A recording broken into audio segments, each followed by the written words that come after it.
అందమైన చర్మ సౌందర్యం మీ సొంతం. Second aqua radiance deep cleansing gel.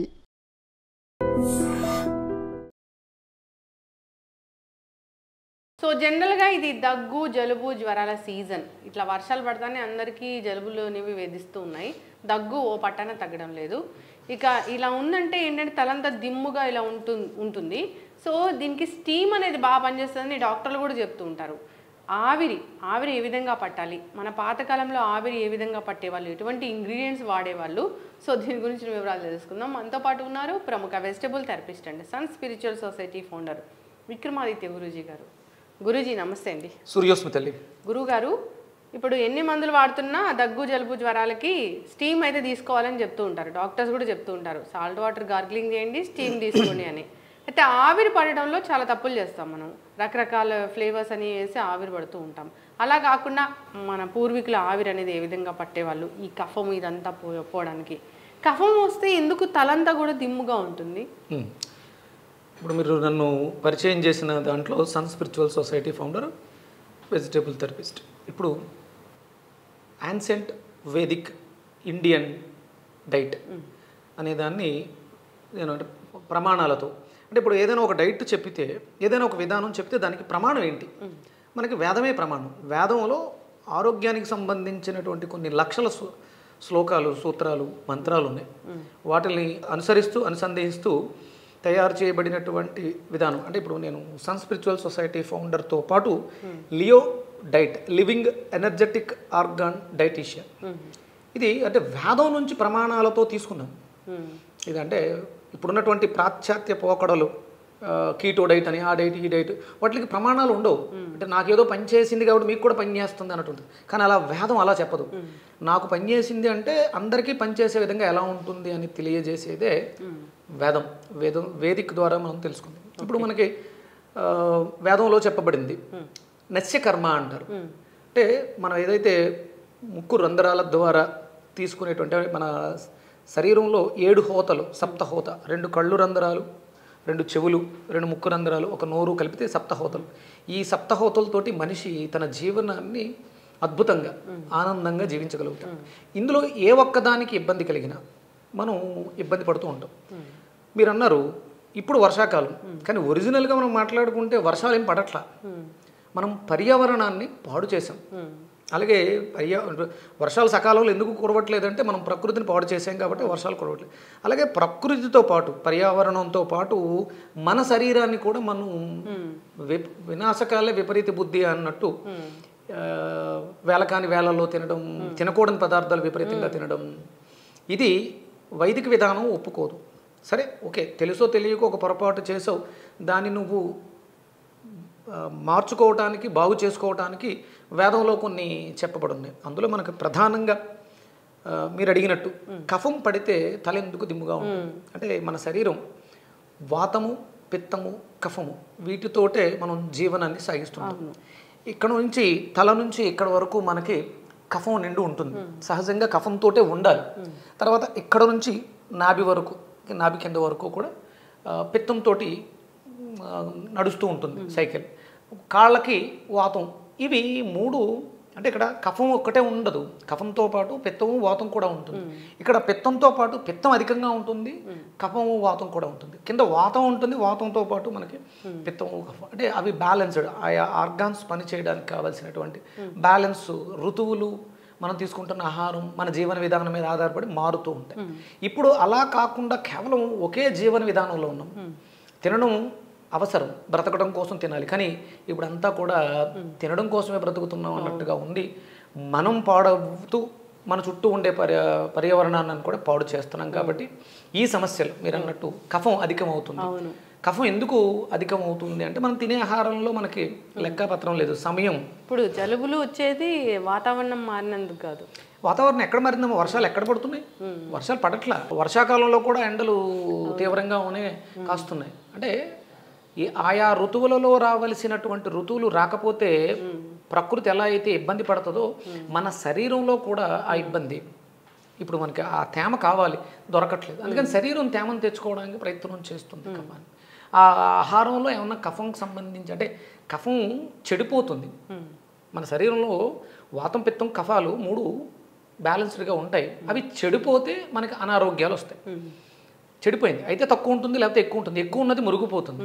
అది మనం జలుబు రూపంలోనూ మనం దగ్గినప్పుడు ఫ్లమ్ రూపంలోనూ బయటికి ఎలిమినేట్ చేస్తుంది. శరీరానికి ఒక స్పృహ ఉంది, అది పాడైపోతుంది. ఆ పాడైపోయిందన్న దానిని బాగు చేసుకోవడానికి మనకి వేప దాంట్లో ఉన్నటువంటి వ్యాధి నిరోధక శక్తి, యాంటీ క్యాన్సర్ ప్రాపర్టీస్ అనొచ్చు. వేపాకు మనం దీన్ని ప్రథమంగా మాట్లాడుతూ ఉంటాం. అంటే ఆవిరి పట్టడానికి వేపాకు అంటే ఇప్పుడు మనం ఉన్న దాంట్లో నస్యకర్మ చేయడానికి ప్రధానంగా వాడే దాంట్లో వేపని వాడుతూ ఉంటాం. పూర్వం ఏం చేసేవారంటే కఫం ఎక్కువగా ఉన్నప్పుడు వేప పుల్లతో పళ్ళు తోమేవారు. ఇప్పుడు వేప పుల్ల అంటే చేదు అనేది లేదు. మీ పేస్ట్లో ఉప్పు ఉందా పంచదార ఉందా అంటున్నారు తప్ప వేప ఉందా అనే మాట మాట్లాడలేదు. వేపాకుతో అంటే పూర్వం వేపని నిత్య జీవన విధానంలో దంతధావనానికి ఉపయోగించేవారు. అంటే కేవలం ఏదో పళ్ళుని శుభ్రపరచుకోవడం కోసం కాదు, మన శరీరంలో నోరు చాలా ప్రథంగమంగా ఉపయోగించేటువంటి అవయవం. మనం దీన్ని చాలా జాగ్రత్త, అంటే నోరు మంచిదైతే ఊరు మంచిది అనే సామెత. మనం ఏదైతే ఆహారంగా తీసుకుంటామో అది మన మనసు అవుతుంది, మనకు ఆరోగ్యాన్ని చేకూరుస్తుంది. అందుకని మొట్టమొదటి ప్రాధాన్యత మనం మౌత్కి ఇవ్వాలి. ఆ దంతధావనం దగ్గర వేపని ఎక్కువగా వాడేవారు, వేప పుల్ల. అలాగే దాంతోపాటు ఇంకా చాలా రకాల దంతధావన కూర్చల్ని వాడేవారు. ఇప్పుడు ఆ వాడకం పూర్తిగా పోయింది. ఇక్కడ ఎప్పుడైతే అంటే మన శరీరంలో ఉన్నటువంటి సమస్త అంగాలకి ఆర్గాన్స్కి సంబంధించినటువంటి స్టార్టింగ్ పాయింట్స్ నోట్లో మనం పొద్దుటే తీసుకునేటువంటి ఆ స్వీట్నర్ పేస్ట్ ఇలాంటి వాటి వల్ల మన నోరు చెడిపోయి మనం తీసుకుంటున్నటువంటి ఆహారంలో ఉన్నటువంటి పోషకాలని గ్రహించలేని స్థితికి నోరు వెళ్ళిపోయింది. అప్పుడు మనకి ఇక రావాలంటే ఎక్కడి నుంచి వస్తుంది? అందుకని మనం ప్రథమంగా బాగు చేసుకోవాల్సింది అంటే సీజన్ ఏదైనా సరే దంతధావనం దేంతో చేస్తాం అనే దాని మీద మనం ప్రధానంగా దృష్టి పెట్టాలి. ఇక మనకి ఒకవేళ మనకు తెలుసో తెలియకో పాడు చేసుకున్నాం, ఇప్పుడు బాగు చేసుకుందాం అనే పరిస్థితులలో పరహిత సంహిత అని ఒక గ్రంథం. పరహిత సంహిత అంటే నువ్వు నేర్చుకుని 10 మందికి, పరాయి వాడికి, నీ పైవాడికి నేర్పించవలసింది ఏంటి అంటే నువ్వు ఏదైతే నువ్వు అవలంబిస్తున్నావో నువ్వు అవలంబించి దాని యొక్క ముఖ్య గుణాలను స్వీకరించి అది 10 మందికి అందచేయి. దాంట్లో ప్రధానంగా మనకి ఆవిరి పట్టడం, ఒకవేళ అనారోగ్య సమస్యలు వచ్చినప్పుడు ఫస్ట్ అంటే వేడి నీటి స్నానం కేవలం అనారోగ్యం ఉన్నప్పుడు మాత్రమే చేయాలి. ఒక రకమైనటువంటి స్టీమ్ బాత్. స్టీమ్ ఆ ఆవిరి శరీరంలో ఉన్నటువంటి వ్యర్థాలని బయటికి తీసుకురావడానికి అద్భుతంగా ఉపయోగపడుతుంది. ఇక్కడ మనం జలుబు పట్టేసినటువంటి తల, హెవీగా బరువుగా ఉన్నటువంటి తలని తేలికపరచుకోవడానికి ఆవిరి పట్టడం అనేది ఉత్తమంగా ఉపయోగపడుతుంది. దాంట్లో మనకి యాంటీబయాటిక్ ఉన్నటువంటి వ్యాధి నిరోధక శక్తి అధికంగా ఉన్నటువంటి వేప ఆకుల్ని మరిగించడం ద్వారా అవి అంటే వేపని ముద్దగా చేసి మనం దాన్ని లోపలికి తీసుకుంటే వ్యాధి నిరోధక శక్తి, కానీ దానికన్నా సూక్ష్మంగా అణువుల రూపంలోకి మారిపోతుంది ఆవిరిలోకి వెళ్ళడం ద్వారా. అది త్వరగా ఫలితాలను ఇవ్వడానికి పీల్చిన ఒక 15-20 నిమిషాల్లో చాలా రిలీఫ్ ఇస్తుంది. ఓకే. దీంతోపాటు అంటే మనం వేప, అలాగే పసుపు కూడా యాంటీబయాటిక్ అధికంగా ఉంది దాంట్లో, అన్ని రకాల. అలాగే వెట్టగా ఉండి బాగా నీరులా కారిపోతూ ఉంటుంది తల్లు, అలాంటి వాటిని అరికట్టడానికి పసుపు అద్భుతంగా పనిచేస్తుంది. దాంతోపాటు మనకి పచ్చకర్పూరం అలాగే మింట్, మనకి పుదీనా అని దొరుకుతూ ఉంటుంది. పుదీనా పువ్వు అని చెప్పేసి అని, వాము పువ్వు అని ఇలాంటివి దొరుకుతాయి. మనకి పచ్చకర్పూరం, వాము పువ్వు, మింట్, పుదీనా ఇవి 3 సమభాగాల్లో ఒక దాంట్లో వేసి కాసేపు మూత పెట్టేస్తే ఒక లిక్విడ్లో తయారవుతుంది. దాన్ని మనం ఆవిరి పట్టడం ద్వారా వెంటనే ఉపశమనం. అంటే చాలా ఇబ్బంది వస్తుంది, ఇది వర్ణించలేము. ఈ అంటే అటు పెద్ద క్రానికల్ డిసీజు కాదు, అలా అని తీసిపారేసేది కాదు, మనిషిని అతాకుతలం చేసేస్తుంది. జలుబు అనేది చాలా ఇబ్బంది పెట్టేస్తుంది. ఎందుకంటే ఈఎన్టీ చెవి ముక్కు సంబంధించినటువంటి సమస్య, ఇది చెవులు బ్లాక్ అయిపోతాయి, ముక్కుకి ఏదైనా సమస్య వస్తుంది. అంటే ఇక్కడ మనకి ముక్కు రిప్రజెంటేటివ్ లంగ్స్, ఊపిరితిత్తులకి అనుసంధానంగా ముక్కు ఉంటుంది. అది మనం చేసే ప్రతి పనికి అది అవరోధంగా ఏర్పడుతుంది. కాబట్టి దీని మీద శ్రద్ధ పెట్టాలి. సీజన్స్ మారుతూ ఉన్నాయి. సహజంగా వర్షాలు పడాల్సిన సీజన్లో ఎండల్ని చూస్తున్నామంటే ఇది కూడా మనకి ఆరోగ్యదాయకం కాదు. లేనిపోయిన డిసీజెస్, చాలా రకాల రోగాలు బయటపడుతున్నాయి. అందుకని ఆవిరి పట్టడం అనేది ఉత్తమం. దాంట్లో మనం వాడుకోవాల్సినవి వేపాకులు, పసుపు. ఓకే, వాటర్ తీసుకుందాం ఫస్ట్.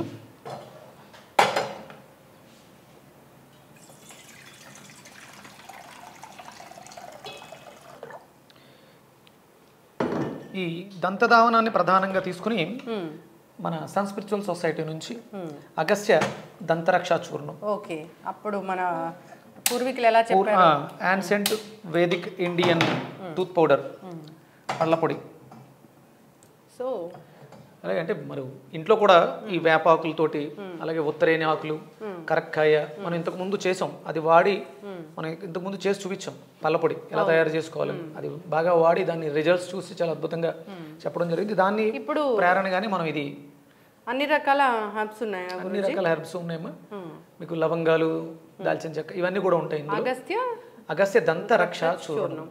సో అంటే టూత్ పేస్ట్ వాడితే మనకి డయాబెటీస్ అనేవి వస్తున్నాయని చెప్తూ ఉన్నారు. ఇది అంటే మీకు ఆ నాలిక మీద ఉన్నటువంటి ఎంజైమ్స్, టేస్టింగ్ బర్డ్స్ దెబ్బ తినకుండా 18 మైక్రోన్యూట్రిషన్స్ని మన నోట్లో లాలాజలంలో 18 రకాల మైక్రోన్యూట్రిషన్స్ ఉంటాయి. అవి పాడవకుండా మన దేహానికి రక్షణ ఇస్తూ అద్భుతంగా, చాలా అద్భుతంగా మీరు దీన్ని యూజ్ చేసిన తర్వాత సుమారు 2-3 గంటల పాటు ఆ ఫ్రాగ్రెన్స్ అనుభవించగలుగుతాం. ఇంకా ఈ పిప్పి పళ్ళు ఇంకా ఇలాంటి సమస్యలు అసలే రావేమో. అంటే పాడవడం అనేది ఉండదు దీనివల్ల. ఇంతకుముందు పాడైన వాటిని మనం కొంచెం గట్టిపరచుకోవడానికి అవకాశం ఉంటుంది. అంటే కేవలం పళ్ళు పాడైనవి అంటే కేవలం మనం దంతాల మీద దృష్టి పెడతాం, కానీ అది పొట్టకు కూడా కనెక్షన్ అయి ఉంటుంది. లోపల ఉన్నటువంటి ఇబ్బందుల్ని సరిచేయాలి. అందుకని ఇక్కడ మనం దీన్ని తీసుకోవడం జరిగింది. చాలా మందికి నోటి దుర్వాసన అంతా ఇవన్నీ తగ్గుతాయి, పిప్పి పళ్ళు చాలా బాగా తగ్గుతాయి. అంటే బాగా ఎక్కువ రిజల్ట్ కావాలనుకున్న వాళ్ళు దీన్ని కొంచెం చేతిలో వేసుకొని కొంచెం కొబ్బరి నూనె కలిపి అలా పళ్ళకి పెట్టేసి కాసేపు వదిలేయాలి. ఒక 5 నిమిషాల తర్వాత అప్పుడు మనం బ్రష్ పెట్టి క్లీన్ చేస్తే మీకు 2-3 రోజుల్లోనే ఆ రిజల్ట్స్ చూడగలుగుతారు. అగస్త్యాన్ని ఎందుకు పెడతారు గురువు గారు? అగస్త్యుడు ఆరోగ్యానికి అద్భుతమైనటువంటి సూత్రాలు చెప్పినవాడు. జీర్ణం వాతాపి జీర్ణం అనే మంత్రాన్ని మనకి అందించినటువంటి ద్రష్ట. అలాగే ఇప్పుడు మనం అనుభవిస్తున్నటువంటి ఈ కరెంటుకి పుట్టుకకి కారకుడు అగస్త్యుడే. కుండలో కరెంటుని ఎలా తయారు చేయొచ్చు అంటే ఆ రోజుల్లో ఆయన తయారు చేసి చూపించినటువంటి అగస్త్య సంహిత అంటే మనకి మంచి చేయున్నదని. అవును. సో ఇది దంతరక్ష చూర్ణం దంతాలు రక్షిస్తుంది. నోటిలో ఉన్న క్యావిటీస్ వీటన్నిటికి పోవడమే కాదు, మంచిగా నోటి హెల్త్ కి, ఓరల్ హెల్త్ మీరు డైరెక్ట్ గా తీసుకోవచ్చు. ఓరల్ హెల్త్ కి డైలీ 2 టైమ్స్ తీసుకోవడం వల్ల ఆరోగ్యకరమైనటువంటి దంతాలను పొందగలుగుతారు. ఖచ్చితంగా గురువు గారు. సో మనం రకరకాల టూత్ పేస్ట్లో వాటిలో అది ఉందా ఇది ఉందా వాటిని వెతుక్కునే బదులు ఇలాంటివి మన ప్రాచీనులు ఎప్పటి నుంచో చెప్పిన ప్రాచీన గ్రంథాల్లోంచి చేసినాయి కాబట్టి ancient Vedic Indian products. So మనం ఆవిరి గురించి మాట్లాడుతున్నామా? ఆవిరి కొంచెం నీళ్ళు బాగా మొరగట్టాలమ్మా, ఆవిరి పైకి వచ్చేలా చూసుకొని. సో గురూజీ ఫస్ట్ వేపాకులు అంటే నూరు వేయొద్దు కదా, జస్ట్ అంటే మరీ ఎక్కువ నూరేస్తే ఘాట్ ఎక్కువగా ఉంటుందమ్మా. కొంచెం మనం నలిపేసినా కూడా బాగుంటుంది. కొన్ని నెలగా కొంచెం చిన్న ముక్కల కింద చిరిపి, అంటే మరీ ఎక్కువ పేస్ట్లా కాకుండా ఇలా చిన్న ముక్కలు వేసుకుంటే సరిపోతుంది. పసుపు వేస్తామా దాంట్లో? కొంచెం పసుపు ఎంతైనా వేయచ్చు, సరిపోతుంది. సరిపోతుంది. అలాగే మనం ఇంట్లో తయారు చేసుకున్నటువంటి పచ్చకర్పూరము, పుదీనా, వాము పువ్వు, ఈ 3 కలిపి ఒక సీసాలో వేస్తే లిక్విడ్ తయారవుతుంది. ఆ లిక్విడ్ అంటే నేను రెగ్యులర్గా మింట్ వాడుతుంటాను, పెప్పర్ మింట్. దీని ఒక 2 డ్రాప్స్ వేస్తే, మింట్ డ్రాప్స్ అంతే. ఓకే, దగ్గరకు వచ్చి లైట్గా ఆవిరి పట్టండి, మీకు తెలుస్తుంది.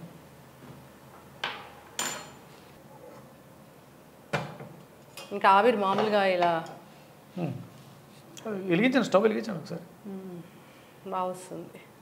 అంటే ఆవిరి బాగా అంటే ఇది మీరు పూర్వం మనకి అమ్మమ్మలు తాతయ్యలు చెప్పేవారు, దుప్పటి మందంగా ఉన్నటువంటి దుప్పటి ముసిగేసుకుంటే తలకి చెమటలు పట్టేస్తాయి, త్వరగా మీకు హీల్ అవుతారు అనమాట. ఆ లోపల ఉన్నటువంటి ఆ కఫం దీనికి తెగిపోయి బయటకు వచ్చేస్తుంది, ఫ్రీ అయిపోతాం. ఓకే, కఫానికి విరుగుడు వేప, గట్టిగా పీల్చాలమ్మా.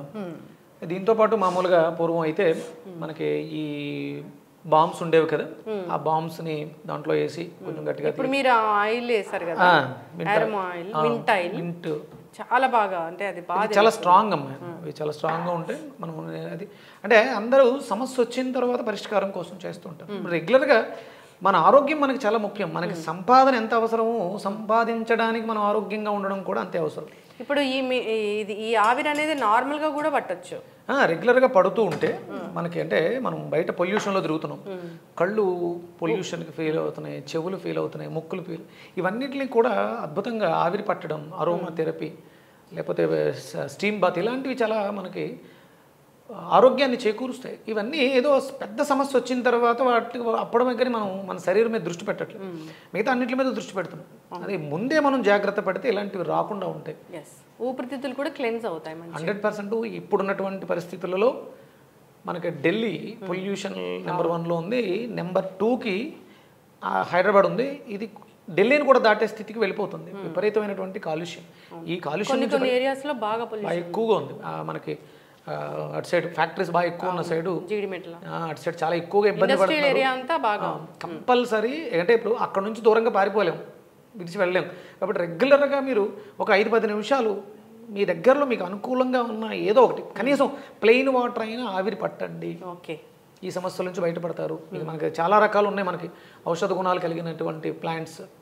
అందులో ఏదో ఒకటి మీరు వేసుకొని లవంగ మొగ్గలు దంచేసుకొని ఇలా అరోమా అది పేల్చడం వల్ల మీరు 100% ఫ్రీ అవుతారు. చక్కగా చెప్పారు గురువు గారు. అంటే ఆవిరి పట్టాలి అంటే రకరకాల కెమికల్ బేస్డ్ మళ్ళీ ఆయిల్స్ తేవడము, బాంబ్స్ అన్ని వేయడం అలా పట్టేవాళ్ళు. సో అది ఆవిరి పట్టడం అంటే ఇది మన ప్రాచీన ఆ గ్రంథాల్లో చెప్పబడినట్లు మన పూర్వీకులు ఏ విధంగా ఆవిరి పట్టారు. ఇప్పుడు టర్మరిక్, తులసి కూడా వాడుకోవచ్చు, తులసి కూడా వాడుకోవచ్చు, పుదీనా పువ్వు ఇలా చెప్పారు కదా, అలాంటి వాటితో ఆవిరి పట్టడం వల్ల మంచిగా ఊపిరితిత్తులు క్లెన్స్ అవుతాయి. కఫం ఏదైతే ఉందో అది బయటకు వచ్చేస్తుంది. చక్కగా చెప్పారు గురూజీ.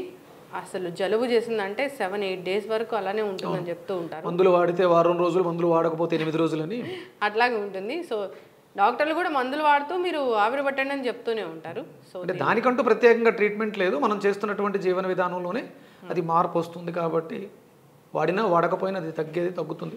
దానికి మనం ఇలాంటివి మనకి ఇబ్బంది లేకుండా తగ్గే సమయం వరకు ఇబ్బంది పడకుండా ఉండడానికి ఈ పసుపు నీళ్ళతో ఆవిరి పట్టడం, వేపాకులు వాడటం, తులసి వాడటం, ఇవి రెగ్యులర్గా వాడుకుంటూ ఉంటే సమస్య తీవ్రత చెందకుండా ఉంటుంది, ఆరోగ్యంగా ఉంటారు అందరూ కూడా. చక్కగా చెప్పారు గురూజీ. సో అందరు కూడా ఫాలో అవ్వాలని కోరుకుందాం. ధన్యవాదాలు. సూర్యస్మితలే.